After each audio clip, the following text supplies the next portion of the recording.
Hi, my name is Danielle Sorensen, and I'm reading Ripple's Effect today by Shawn Achor and Amy Blankson, and it's illustrated by Cecilia Rabora. I love this book because it really enforces the concept of positivity and of choosing happiness, and it just really does a good job of reminding kids that a smile in today's society can go a long ways. It also addresses bullying in a very subtle way and gives us friendliness as an option for dealing with it. So on that note, let's begin. Ripple's Effect. Ripple looked around as the dolphin trainers carried her from the truck to her new home. She may have looked calm, but her tail fin was trembling. Ripple took a deep breath and dove into her new pool. After a long ride, she was ready to stretch her fins. She began a quick loop of the pool to meet her new friends.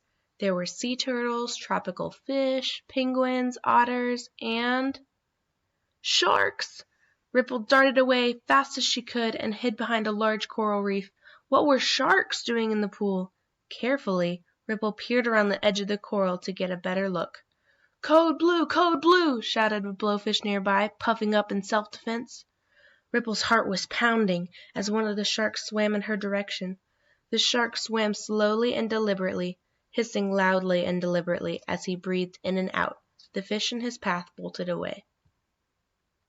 As the shark swam away, the blowfish exhaled. "Whew! Who is that?" Ripple asked, still shaking.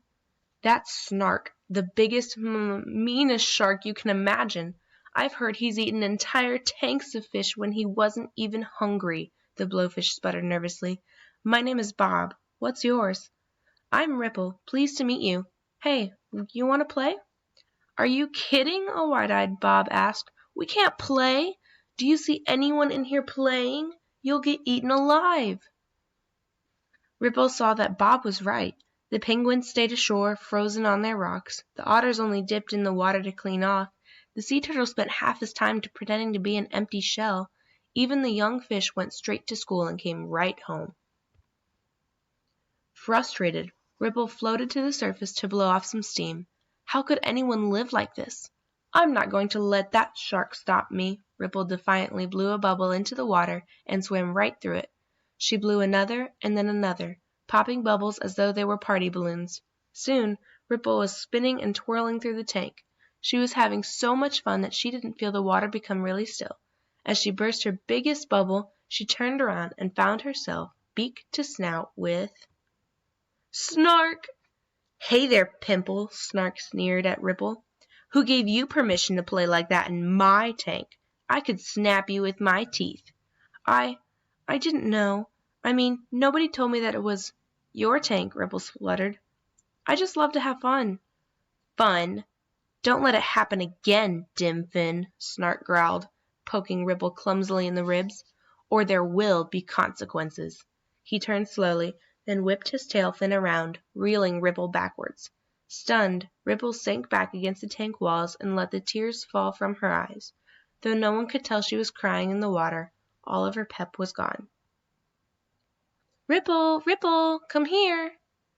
Ripple looked up and saw her trainer splashing the surface of the water and calling her. Curious, she swam up slowly. "Time for your first day of training exercises. You're going to love it. Are you ready?" the trainer asked with an infectious smile on her face. Ripple looked down sadly and shook her head no. "What's wrong, Ripple? You're looking so blue." The trainer gave Ripple a much-needed hug and then flashed a big smile. "I bet I can make you smile. Follow me." The trainer walked over to the toy bin and came back with a large mirror. The trainer held up the mirror in one hand for Ripple to see. At first, Ripple just saw her sad, blank face in the mirror. But suddenly, the trainer surprised her by throwing a fish in her direction. Ripple opened her mouth wide to catch the fish and glimpsed herself breaking into a smile in the mirror. "Maybe this little place will be fun after all," she thought. "You see, Ripple?" her trainer asked. "Dolphins were made to play and laugh and smile. It's part of who you are. But happiness is also a choice. Things may not always go our way, but we can choose how we see our world and make it a better place because of who we choose to be. Now, let's go have some more fun." The trainer taught her to play fetch and to bounce a ball with her nose, and for the grand finish, her trainer held a target high in the air, and Ripple jumped with all her might, touching the target with her nose and flipping backward into the water. By the end of the practice, she was smiling so much that her trainer laughed out loud as she waved goodbye. Ripple dove down to tell Bob and her other friends about her training, and her enthusiasm was contagious. Pretty soon more fish gathered, and the crowd was talking so loudly that no one even noticed Snark and his posse sneaking up on them.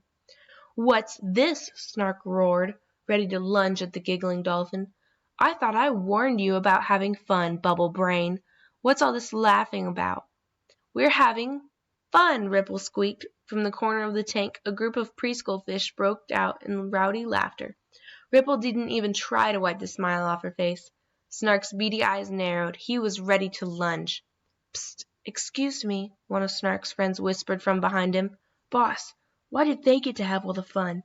Snark flashed pointed teeth in warning. "You can have fun too," Ripple offered. "In fact, I'm so confident I can make you smile that I dare you not to smile. How about this? If I can make you smile, we all get to play to our heart's content. If I lose, everyone in the tank will stop having fun. Deal?" A murmur spread across the crowd as Snark thought for a moment. "Deal," he sneered with confidence. "You're going to lose, Knuckle Nose." "Okay, here's how it works. We have to look each other in the eyes for 1 minute, so no eating me. That's part of the deal," Ripple explained. As the time started, Ripple shivered as she swam eye to eye with Snark. She swallowed her fear. This was her chance to save the tank. The other fish started to wonder, was Ripple a crazy dolphin? What tricks could she possibly have up her dorsal fin? Ripple carefully looked into Snark's eyes, and then burst into the biggest, cheesiest, happiest grin you have ever seen. She just held the smile, her eyes dancing as if she had just heard the best joke of all time. Snark looked very uncomfortable. Something funny was starting to happen inside of him, and he began to twitch. He tried to suppress this new feeling by squinting his eyes, tucking his tail, and sucking in his tummy. "Oh no, I think I might." All of a sudden a muffled giggle and a lot of bubbles escaped from his lips. Snark let go and burst into laughter, which caused his shark posse to follow suit. Soon the rest of the fish in the tank were giggling so much that the tank looked like a whirlpool tub full of waves and bubbles. Outside the tank, tourists started to snap pictures and smile as they watched. A shark and a dolphin laughing and frolicking in bubbles together? This would make history! When Snark finally caught his breath from laughing so hard, he swam over to Ripple. I don't know how to say this, but thanks. I've never had so much fun in my life. Thanks for teaching me how to smile. By the way, my real name is Seaborn." "Seaborn, I'm Ripple. Pleased to make your acquaintance." She offered her fin for a high five, and together Seaborn and Ripple smiled their goofiest grins for the cameras. Can you make a shark smile today? So one discussion question I thought about having to keep it kind of light would be, what's the craziest thing you've ever seen at a zoo or park, and did it make you laugh or smile? And then another discussion question I could have would be, how can you make someone that might be having a bad day smile today? And how can you help them to choose happiness? And I'm doing this read aloud for Evangel University, EDUC 329, fall of 2018. Thank you.